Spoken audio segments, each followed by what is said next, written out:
I'm going to ask you, if you would, to carefully listen to the statement the Assistant District Attorney is about to read into the record. I'm going to ask you if this statement is true and if you did this.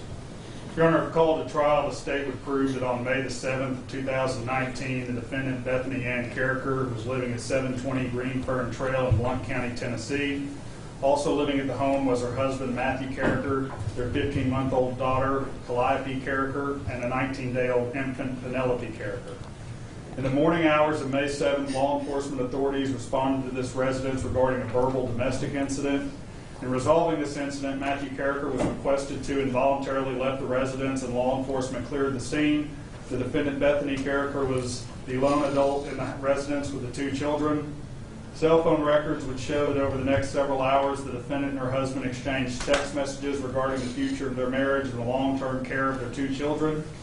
Ultimately, based on the statements made by the defendant, as well as the physical and toxicological evidence collected and processed by the Blount County Sheriff's Office, the state would prove that during the mid-afternoon hours, the defendant placed both children in a bathtub containing approximately 6 inches of water. 15-month-old Calliope Carriker was left unsecured in the bathtub, and 19-day-old Penelope Carriker was left in an unsafe toddler tub not designed to secure or support infant children. Both children were left unattended for a minimum of 10 to 15 minutes.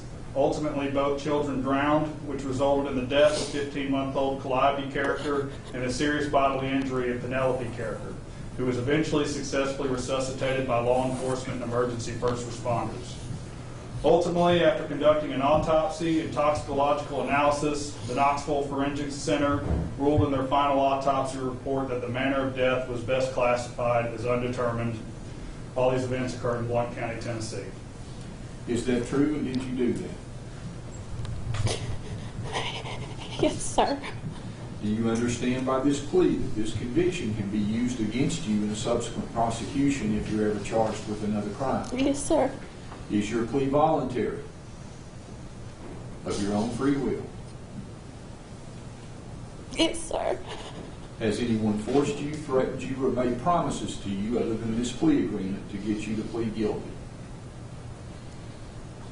No, sir. Do you have any questions about your rights? No, sir.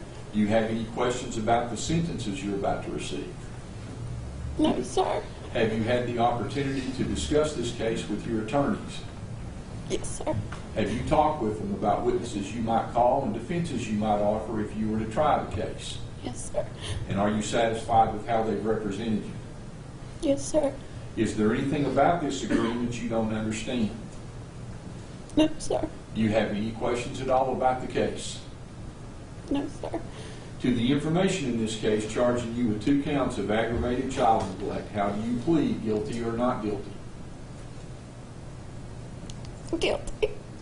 Ms. Bethanie A. Carriker, upon your waiving your right to a jury trial and entering a plea of guilty to these 2 counts of aggravated child neglect, the court finds you guilty and sentences you as a range 1 offender on these 2 Class A felonies to 25 years to serve in the Department of Corrections concurrent with each other with a percentage set at 85%. You will also be ordered to pay the costs in the case.